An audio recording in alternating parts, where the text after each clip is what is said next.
Hello everyone, स्वागत है आप सभी का एक बार फिर से हमारे यूट्यूब चैनल स्क्वायर डाइस में। मैं हूं Sumit, the faculty of English language for the past 9 years at Boring Road, Patna. Pronoun का सेशन है ये। यहाँ गलती से आपको छठा दिख रहा है, ऐसा होगा नहीं, 7वें दिन का सेशन है। निःशुल्क बैच का ओवरऑल जो हमारा सीरीज है वो तो आपका 27th है, दिख ही रहा है आपको, बट यहाँ पे 7 होगा, राइट? आप लोग समझ लीजिएगा। तो 7वें दिन का क्लास हम लोग प्रोनाउन पे करेंगे। इससे पहले कि हम लोग इस सेशन को आगे बढ़ाएं, लास्ट क्लास में डेमोन्स्ट्रेटिव और डिस्ट्रीब्यूटिव के बारे में हम लोग कुछ बात किए हुए थे। डेमोन्स्ट्रेटिव क्या होता है, डिस्ट्रीब्यूटिव क्या होता है। हालांकि काफी हद तक डेफिनेशन हम स्किप कर दिए थे वहां पे, क्योंकि मेरा ज्यादा फोकस था उससे रिलेटेड क्वेश्चंस एग्जाम में बनवाने का। आज थोड़ा सा डेफिनेशन का भी बात कर लेते हैं, क्योंकि हो सकता है कुछ कुछ एग्जाम्स ऐसे भी रहेंगे आपके सामने जहां डेफिनेशन भी पूछ ही देता है, तो वो भी आप बता सके। इस वजह से डेफिनेशन थोड़ा सा फटाक से देख लोगे। एक वर्ड क्या था हमारे पास, एक था डेमोन्स्ट्रेटिव,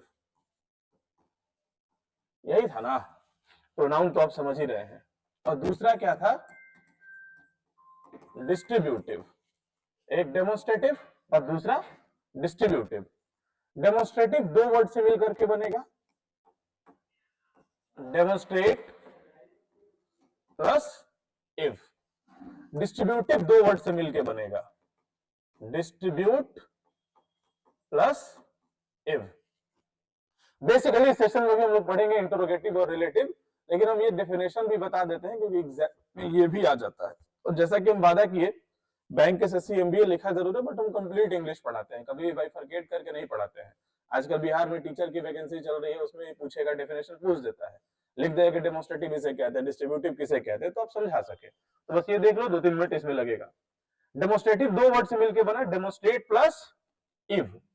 इफ का मतलब ही आप ऑलरेडी जान चुके हैं, वाला। और डेमोन्स्ट्रेट का मतलब क्या, दिखाना। सीधा सा बात है। बोलने में अच्छा क्या लगेगा, दिखाना वाला कि दिखाने वाला? जाहिर तौर पे अच्छा लगेगा दिखाने वाला। तो ऐसा शब्द जो नाउन के बगल में रह करके दिखाने का काम करेगा, वो डेमोन्स्ट्रेटिव एडजेक्टिव कहलाएगा, जो हम लोग देखे थे। बगल में होने का मतलब एडजेक्टिव, और नाउन के बदले में इसका मतलब प्रोनाउन। नॉर्मली हम लोगों ने यही देखा था। तो अगर कोई शब्द नाउन के बगल में होकर के उसको दिखाने का काम करेगा, तो वो डेमोन्स्ट्रेटिव एडजेक्टिव कहलाएगा, क्योंकि उसके बगल में इसलिए एडजेक्टिव हो गया, दिखाने का काम कर रहा है, इसलिए डेमोन्स्ट्रेटिव हो गया। ठीक है बात? वही अगर नाउन के बदले में आकर के दिखाएगा तो डेमोन्स्ट्रेटिव प्रोनाउन हो जाएगा, क्योंकि नाउन के बदले में आ रहा है इसलिए प्रोनाउन हो जाएगा, और दिखाने का काम कर रहा है इसलिए डेमोन्स्ट्रेटिव हो जाएगा। जैसे मान लो एग्जाम्पल अगर हम यहीं पे लिख दिए, हम कह रहे हैं दिस इज न्यू, और फिर हम कह रहे हैं दिस पेन इज न्यू।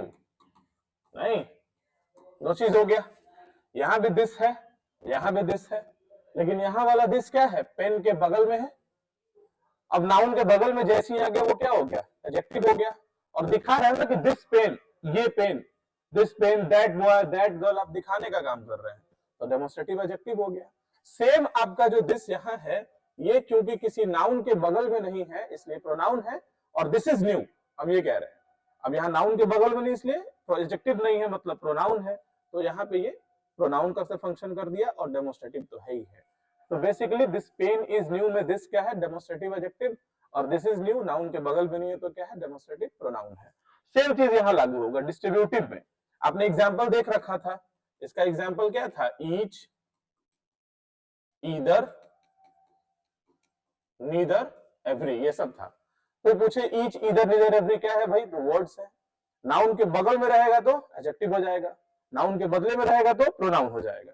बगल में रह करके डिस्ट्रीब्यूट करने का काम करेगा, बांटने का काम करेगा, तो आप वहां पे डिस्ट्रीब्यूटिव एडजेक्टिव जैसा कुछ कह देंगे, और बदले में रहेगा तो डिस्ट्रीब्यूटिव प्रोनाउन जैसा कह देंगे। पिछले क्लास में कुछ समरी था जो आज अभी आपको हम बताए। इसमें हम लोग इतना ही देखेंगे। अब जो मेन पार्ट है हमारा वो ज्यादा इंपॉर्टेंट है, ये जो आपको भी बोर्ड पे नजर आ रहा है, इंटरोगेटिव और रिलेटिव प्रोनाउन।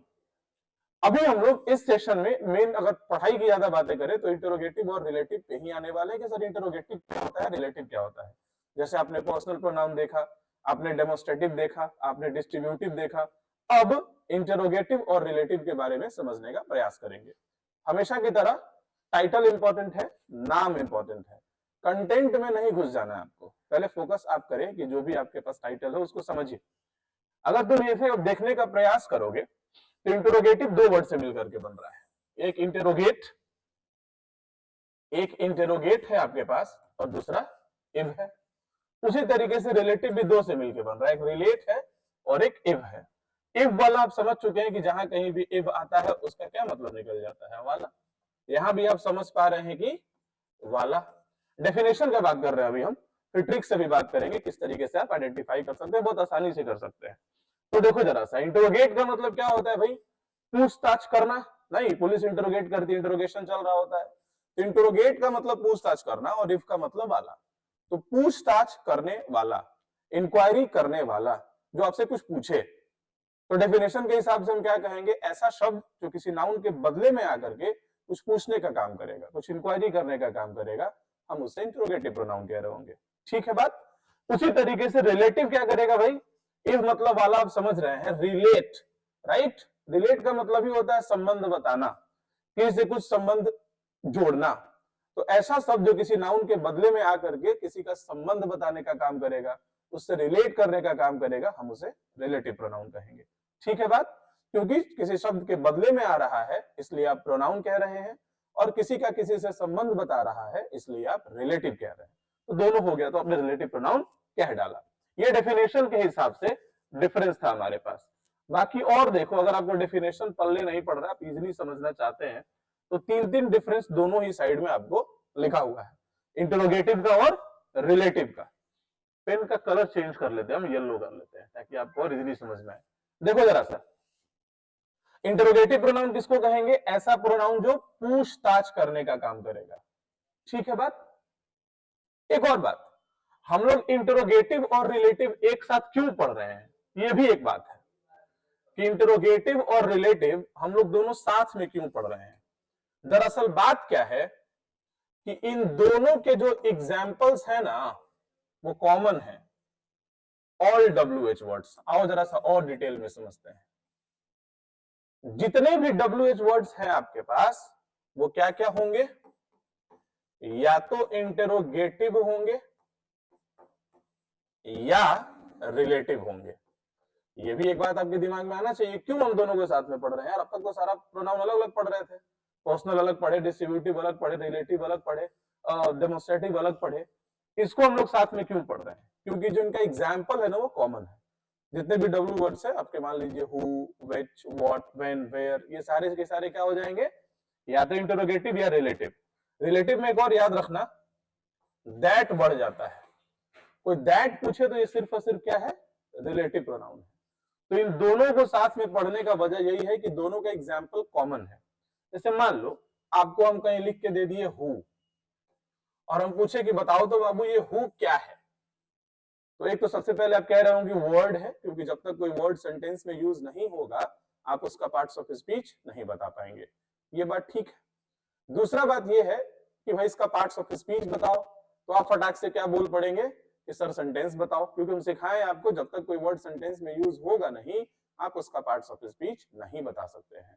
तो मान लो जैसे मैंने हु को किसी सेंटेंस में यूज कर दिया, suppose I am saying it like who are you, who is running, who is going, फिर हम कह रहे हैं the boy who is running is my student, the boy who is running is my friend, ऐसा कह रहे हैं। इन सारे एग्जांपल्स में आपको हु मिल रहा है। अब आपको पार्ट्स ऑफ स्पीच बताना पड़ जाएगा क्योंकि सेंटेंस में यूज हो गया है। तो भाई हु दो ही चीज होगा हमारे पास अभी जो हम लोग प्रोनाउन पढ़ रहे हैं उसके हिसाब से, या तो इंटरोगेटिव होगा या रिलेटिव होगा। और यही हमें सीखना है कि कब हु इंटरोगेटिव प्रोनाउन होगा, कब हु रिलेटिव प्रोनाउन होगा। ये बात हमें सीखना है, इसीलिए दोनों को साथ में पढ़ रहे हैं। आइए देखते हैं जरा सा। अब इस चार्ट पे आपको हम लेकर के आते हैं, ये जो चार्ट है, तो मान लो कोई भी WH वर्ड्स, इनका जो एग्जाम्पल है, इनका एग्जाम्पल कॉमन है। जो भी WH वर्ड्स हैं आप लिख सकते हैं, जितने भी WH वर्ड्स वो सारे या तो इंटरोगेटिव हैं या रिलेटिव है। रिलेटिव में एक और ऐड करा दिया दैट। अब मेरे को ये समझना है कि कौन इंटरोगेटिव कौन रिलेटिव। सबसे पहले डेफिनेशन, अगर कोई WH वर्ड्स नाउन के बदले में आकर के पूछताछ करने का काम करे, इंक्वायरी करने का काम करे, तो इंटरोगेटिव कहलाएगा डेफिनेशन के हिसाब से। ओके, उतना समझ में नहीं आ रहा है, यहां दिमाग लगाओ। अगर WH वर्ड सेंटेंस के शुरू में आ जाए, कहां आ जाए, शुरू में, स्टार्टिंग में आ जाए, वो इंटरोगेटिव प्रोनाउन है। उतना भी नहीं समझ में आए तो तीसरा वाला सबसे आसान जो हम भी पर्सनली यूज करते हैं कि अगर WH वर्ड सेंटेंस में आए और उसके लास्ट में उसी सेंटेंस के एंड में मार्क ऑफ इंटरोगेशन हो, जिस सेंटेंस में WH वर्ड आए उसके एंड में मार्क ऑफ इंटरोगेशन हो, तो वहां पे वो WH वर्ड आपका इंटरोगेटिव प्रोनाउन हो जाएगा। ठीक है बात। एक और है, अगर आप उसको ट्रांसलेट करें तो ट्रांसलेट करने के बाद जो पहला लेटर उसका आएगा ना, उसका हिंदी कुछ साउंड करेगा क जैसा, तो वो भी इंटरोगेटिव प्रोनाउन का पहचान है। चार चार तरीका है ना आपके पास, 1 2 3 4। डेफिनेशन के हिसाब से पूछताछ कर दे, उसके बाद सेंटेंस के शुरू में आए, या उसके बाद जिस सेंटेंस में आए उसके एंड में मार्क ऑफ इंटरोगेशन रहे, और उसके बाद ट्रांसलेट करे तो क जैसा निकल जाए, वो क्या है? इंटरोगेटिव प्रोनाउन है। अब एग्जांपल पे आएंगे। रिलेटिव देखो जरा सा, रिलेटिव में क्या करेगा? रिलेट प्लस इफ, रिलेट मतलब संबंध बताना, इफ मतलब वाला। कि WH वर्ड सेंटेंस में नाउन के बदले में तो आएगा, लेकिन उसका किसी से संबंध बताने का कोशिश करेगा। तो क्योंकि संबंध बता रहा है इसलिए रिलेटिव है, और प्रोनाउन है इसलिए रिलेटिव प्रोनाउन है, दोनों हो गया। तो अब देखो जरा सा, तो अगर कोई WH वर्ड संबंध बताएगा तो क्या बोलेंगे आप? रिलेटिव। ये एक डेफिनेशन के हिसाब से हो गया। मान लो नहीं समझ में आ रहा है तो क्या दिमाग लगाओगे? अगर WH वर्ड सेंटेंस के शुरू में, बीच में आया है, शुरू में आएगा तो इंटरोगेटिव, बीच में आ गया तो रिलेटिव, या जिस सेंटेंस में आया है उसके एंड में फुल स्टॉप है, उसके एंड में क्या है? फुल स्टॉप, यहां पे मार्क ऑफ इंटरोगेशन था, तो वो भी क्या हो जाएगा? रिलेटिव। ट्रांसलेट करोगे तो पहला लेटर उसमें क निकलता था इंटरोगेटिव में, यहां जॉ जैसा निकल रहा होगा, तो हम क्या कह रहे होंगे? हम यहाँ पे कह रहे होंगे रिलेटिव। ये डिफरेंस है। कुछ नहीं समझ में आएगा, तीसरा वाला बुलेट दोनों का दिमाग में रखना, लास्ट में mark of interrogation, interrogative, full stop, relative. अब आइए जरा सा हम लोग देखते हैं डेफिनेशन एग्जाम्पल के थ्रू। यहां एक एग्जाम्पल है, लिखा हुआ है हु आर यू, हु मिल रहा है आपको, और यहां एक एग्जाम्पल लिखा है the boy who is running is my friend, यहां भी हु लिखा हुआ है। आओ सारे पैरामीटर पे एक एक पकड़ करके देखने का कोशिश करते हैं। सबसे पहले कोई इस एग्जाम्पल में हु आर यू में पूछे कि हु क्या है, तो पहला तो जवाब आप यही दे रहे होंगे कि सर ये एक वर्ड है। ठीक है बात। अब है ये कोई पूछे पार्ट्स ऑफ स्पीच बताओ, आप नहीं कह सकते हैं सेंटेंस बताओ, क्योंकि उसने ऑलरेडी सेंटेंस दे रखा है, हु आर यू। अब चेक करो जरा सा, इसका ट्रांसलेशन क्या होगा? तुम कौन हो? सवाल कर रहे हैं आप किसी से, इंटरोगेट कर रहे हैं, पूछ रहे हैं, तो जैसे ही पूछ रहे हैं, इंक्वायरी कर रहे हैं, सवाल कर रहे हैं, इंटरोगेट कर रहे हैं, इसका मतलब इंटरोगेटिव नाउन के बदले में है, इसलिए प्रोनाउन दोनों है तो इंटरोगेटिव प्रोनाउन। तो पहले वाले के हिसाब से आप समझ गए। दूसरे के हिसाब से देखो, हम क्या बोले थे कि सेंटेंस के स्टार्टिंग में होना चाहिए, तो हु कहां है? WH आपका सेंटेंस के शुरू में है, तो इंटरोगेटिव है। इसके बाद देखिए, ये जहां भी आएगा उस सेंटेंस के एंड में मार्क ऑफ इंटरोगेशन होना चाहिए, यहाँ पे मार्क ऑफ इंटरोगेशन लगा है, वहां से भी आप समझ गए कि ये इंटरोगेटिव है। और क्या, अगर आप इसको ट्रांसलेट करेंगे तो इसका पहला लेटर क जैसा निकलेगा, जैसे हु आर यू में यू का मतलब तुम, आर का मतलब हो, और हु का मतलब कौन। कौन में पहला लेटर क्या मिला? क मिला। इसका मतलब ये हु क्या था? इंटरोगेटिव था। यहां देखो, हम कह रहे हैं the boy who is running is my friend, कि वो लड़का जो दौड़ रहा है मेरा मित्र है, मेरा दोस्त है। तो आप संबंध बता रहे हैं, ब्रदर भी लिख सकते थे तो मेरा भाई है, तो आप कुछ भी लिख सकते थे। तो इस तरीके से आपने वहां पे रिलेशन बताया, डेफिनेशन के हिसाब से आप समझ गए कि रिलेट कर रहा है, संबंध बता रहा है, इसलिए क्या है? रिलेटिव। दूसरा बुलेट समझो, ये कहां पे आया भाई? सेंटेंस के शुरू में नहीं है बल्कि बीच में है, और बीच में होने का मतलब क्या? ये आपका रिलेटिव है। इसके बाद तीसरा बुलेट समझो कि सेंटेंस के एंड में फुल स्टॉप होना चाहिए, है ना? इसके एंड में फुल स्टॉप, यहाँ पे मार्क ऑफ इंटरोगेशन था, तो वहां से भी आप समझ सकते हैं। एंड अल्टीमेटली जब तुम ट्रांसलेट करोगे द बॉय हु, वह लड़का जो, तो क्या निकला इसका ट्रांसलेशन भाई? हिंदी वाला जॉ निकला। क निकलता तो इंटरोगेटिव, जॉ निकलता तो रिलेटिव। तो उम्मीद करते हैं कि अभी आपने इंटरोगेटिव रिलेटिव में डिफरेंशिएट करना सीख लिया। लेकिन फिर वही बात कि इतना काम जब हम लोग क्यों कर रहे हैं, इतनी सारी चीजों पे फोकस क्यों कर रहे हैं, है ना? ये भी इंपॉर्टेंट बात है। सारा इंटरोगेटिव, सारा रिलेटिव पढ़ने का एक ही मकसद है, यहां से एक फॉर्मूला निकल करके आता है, और उसी फॉर्मूले के बारे में हम आपसे बात करने वाले हैं। हम चाहते तो उस फॉर्मूला को पढ़ाने में कोई मुश्किल से 1 से 2 मिनट लगता, उतने में भी समझा सकते थे, बट हर चीज के पीछे का रीजन समझना चाहिए। जैसे आप लॉजिक समझेंगे तो परेशान नहीं होंगे और चीजें याद रहेंगी आपको। इस वजह से पहले हम डिफरेंशिएट किए। अब यहां से एग्जाम में सवाल क्या बनता है, आइए उस सवाल को समझते हैं। देखो पॉइंट निकल करके आता है, उससे पहले ये बताओ, हम यहां लिख रहे हैं हु, व्हाइट कर लेते हैं ना कलर, हम लिख रहे हैं हु, विच और दैट। सोच समझ के जैसा वीडियो को पॉज करके सोचना, ये हु विच दैट यहां पे क्या होगा, इंटरोगेटिव या रिलेटिव?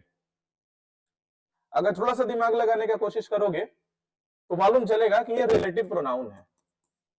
अब कहोगे सर कैसे, इंटरोगेटिव क्यों नहीं है? क्योंकि हम तीनों को एक कैटेगरी में कैटेगराइज किए। और आप याद कीजिए मैंने पीछे कहा था कि दैट तो हमेशा और हमेशा रिलेटिव वाले में ही आ सकता है। WH वाला इंटरोगेटिव भी हो सकता है, रिलेटिव भी हो सकता है, लेकिन दैट जो है ना, ये जब भी होगा रिलेटिव में ही होगा। तो तीनों एग्जाम्पल को एक साथ लिखने का मतलब क्या, ये सारे रिलेटिव प्रोनाउन है। अब पॉइंट क्या बनता है यहां से, एग्जाम में सवाल क्या बनता है, इसको आसान भाषा में समझिएगा, और जो ग्रामर का थियरी है उसको भी फिर देखेंगे हम लोग। हम क्या बोले, हु, विच और दैट। इतना ही समझो कि हु, विच और दैट के बाद का वर्ब कैसा होगा। हु, विच, दैट अगर सेंटेंस में आ गया, इसके बाद का वर्ब कैसा होगा, वो इस हु, विच, दैट के पहले वाले नाउन प्रोनाउन पे डिपेंड करेगा। यही फॉर्मूला मेरे को पढ़ाना था, इसी फॉर्मूला को पढ़ाने के लिए इतना हवाबाजी किए, तामझाम किए। हु, विच और दैट के बाद का वर्ब कैसा होगा, वो इसके पहले वाले नाउन प्रोनाउन पे डिपेंड करेगा। ये एक बेसिक बात है, इतना भी क्या है कि हम पढ़ा सकते थे, मेरे को कोई रिलेटिव और इंटरोगेटिव करने की जरूरत नहीं थी। और एक ही सवाल आता है भाई यहां से, है ना। लेकिन देखो अब यहां से रूल कैसे बन जाएगा। ग्रामर में इसी नाउन और प्रोनाउन को ए कहता है। क्या कहता है, ए। और अब तो समझ में आ रहा हो कि हु, विच और दैट क्या है। एक तो ट्रिक से समझ रहे हैं, तीनों एक साथ है, दैट रिलेटिव मतलब ये भी रिलेटिव ही होगा। बाकी दिमाग लगा के, क्या ये शुरू में है कि बीच में है? जाहिर तौर पे बीच में है, क्योंकि इसके पहले कोई नाउन प्रोनाउन आ रहा है। तो ये क्या था, ये हमारा आरपी था, और ये हमारा क्या हो गया, भी हो गया। तो ये एक फॉर्मूला बनता है, ए प्लस आरपी प्लस भी। इसी फॉर्मूले के लिए हम ये सब बताए, और उससे पहले इंटरोगेटिव और रिलेटिव बताए। ए का मतलब क्या, ए का मतलब यहां होता है एंटीसीडेंट। ए का मतलब एंटीसीडेंट, आरपी का मतलब रिलेटिव प्रोनाउन, और वी का मतलब वर्ब। यानी कि रिलेटिव प्रोनाउन के बाद का वर्ब कैसा होगा, ये एंटीसीडेंट पे डिपेंड करेगा। अब कोई बोले कि एंटीसीडेंट क्या है, तो एंटीसीडेंट रिलेटिव प्रोनाउन के पहले आने वाला वो नाउन प्रोनाउन है जिस पर कि उसके बाद का वर्ब डिपेंड करता है। तो एंटीसीडेंट भी आप समझ गए, रिलेटिव प्रोनाउन तो समझ ही रहे हैं, वर्ब भी समझ रहे हैं। इसमें से यही दिमाग में रखना था आपको, ए प्लस आरपी प्लस भी। रिलेटिव प्रोनाउन के बाद का वर्ब कैसा होगा, वो एंटीसीडेंट पर डिपेंड करेगा। एंटीसीडेंट क्या होता है, तो भाई रिलेटिव प्रोनाउन के पहले आने वाला नाउन प्रोनाउन जिसके आधार पे उसके बाद का वर्ब डिपेंड करता है। रिलेटिव प्रोनाउन क्या होता है, आप समझ गए, WH वर्ड और दैट जो सेंटेंस के बीच में है वो रिलेटिव होता है। वही WH वर्ड सेंटेंस के शुरू में आ जाए तो वो इंटरोगेटिव हो जाता है। ठीक है बात। अब देखोगे जरा सा इसको, और हम ऐसे देखते हैं, हम क्या लिखे, ए प्लस आरपी प्लस भी। अब तक हम जितना कुछ बोले वो सब मात्र इसी के लिए हम बोले, जितना कुछ भी हम बोले सारा का सारा बात। भी मतलब वर्ब, आर मतलब रिलेटिव, पी मतलब प्रोनाउन, आगे आरपी पढ़ेंगे वहां पे आरपी का मतलब रिफ्लेक्सिव प्रोनाउन होगा, और ए का मतलब एंटीसीडेंट। वीडियो को आगे पीछे करके बार बार समझ लेना, एंटीसीडेंट क्या, रिलेटिव प्रोनाउन क्या, वर्ब क्या, ये दिमाग में रखना। जैसे देखो, अब आपको याद आ रहा होगा नाउन में हम लोग पढ़े थे कि वन ऑफ के बाद का नाउन हमेशा प्लूरल होता है और वर्ब सिंगुलर होता है। One of the boys is. लेकिन आपने पढ़ा था कि जैसे ही इस कॉन्फ़िगरेशन में हम लोग दैट इंसर्ट कर देते हैं, क्या इंसर्ट कर देते हैं, दैट, तो अब वर्ब हमारा प्लूरल हो जाता है। क्यों हो जाता है, कारण समझ में आ रहा है? क्योंकि ये जो दैट है आपका, ये दैट अब क्या हो चुका है, रिलेटिव प्रोनाउन हो चुका है। ये बॉयज क्या हो चुका है, एंटीसीडेंट हो चुका है, और ये आर वर्ब हो चुका है। ए प्लस आरपी प्लस भी, ए प्लस आरपी प्लस भी, और रिलेटिव प्रोनाउन के बाद का वर्ब कैसा होगा, वो किस पे डिपेंड करेगा, एंटीसीडेंट पे। तो यहाँ पे आर क्यों करना पड़ा, क्योंकि इसके पहले क्या लिखा हुआ है, बॉयज, तो अब हो गया आर। तो इस तरह से एग्जाम में सवाल पूछेगा, तो ध्यान रखिएगा, परेशान नहीं होना है। सेम कॉन्फ़िगरेशन में दैट हटा देंगे, जैसे ऊपर वाले में दैट नहीं है, डायरेक्ट हो गया one of plus PCL plus SB, but that लगने के साथ रिलेटिव प्रोनाउन, ये वाला केस हो जाता है। हम जब नाउन पढ़ाए थे तो आपको बोले थे कि प्रोनाउन पढ़ाएंगे तो और क्लियर हो जाएगा। आज आपको समझ में आ गया होगा कि वहां पे वर्ब प्लूरल क्यों हो जा रहा था। ठीक है बात।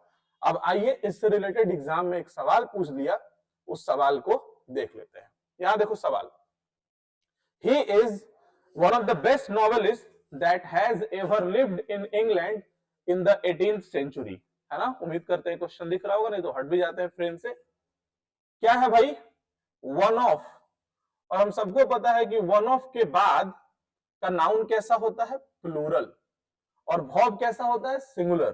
तो जल्दबाजी में रहोगे तो क्या लगेगा कि हैज सही तो है, आपको ऐसा लगेगा, राइट, बट ऐसा है नहीं।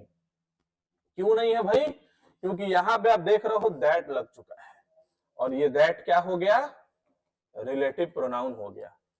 रिलेटिव प्रोनाउन के ठीक पहले जो भी नाउन प्रोनाउन आएगा वो क्या होता है, वो एंटीसीडेंट होता है। तो ए प्लस आरपी प्लस भी, ये भी ए पर डिपेंड करता है। तो यहाँ पे वर्ब के प्लेस पे क्या लिखा हुआ है, हैज, और ये डिपेंड किस पे करेगा, इस पे, नॉवेलिस्ट, नॉवेलिस्ट में एस लग गया यानी कि प्लूरल है, तो प्लूरल सब्जेक्ट प्लूरल वर्ब, आप हैज नहीं करते, आपको यहाँ हैव लिखना पड़ता। क्या लिखना पड़ता, हैव लिखना पड़ता। तो उम्मीद कर रहे हैं कि आपको ये बात अच्छे से समझ में आ गया होगा। एक बार हम फ्रेम से हट जाते हैं, फिर से क्वेश्चन को देख लो और छाप सकते हो, स्क्रीनशॉट ले सकते हो, आ गया होगा समझ में। तो ठीक है, आज जो हम लोग टॉपिक शुरू किए, हमारा मेन एजेंडा क्या था, आज के इस टॉपिक में अब तक जो भी पढ़े एक ही चीज था, इंटरोगेटिव और रिलेटिव प्रोनाउन को पढ़ना। क्यों पढ़ना, क्योंकि इन दोनों के एग्जांपल्स कॉमन थे, ऑल WH वर्ड्स। एक दैट एडिशनल आ जाता है जो सिर्फ और सिर्फ रिलेटिव ही होता है ना बात। तो आपने इंटरोगेटिव देखा, रिलेटिव देखा, क्यों देखा, तो ए प्लस आरपी प्लस भी वाले फॉर्मूले को पढ़ने के लिए, antecedent plus relative pronoun plus verb वाले फॉर्मूले को पढ़ने के लिए। अब उससे सवाल यही आएगा, रिलेटिव प्रोनाउन के बाद का वर्ब कैसा होगा, उसके पहले वाले एंटीसीडेंट पे डिपेंड करेगा। एग्जाम में बॉम्ब फोड़ दीजिएगा। आज के लिए बस इतना ही, मिलते हैं अगली बार। Bye bye, tata, cheers.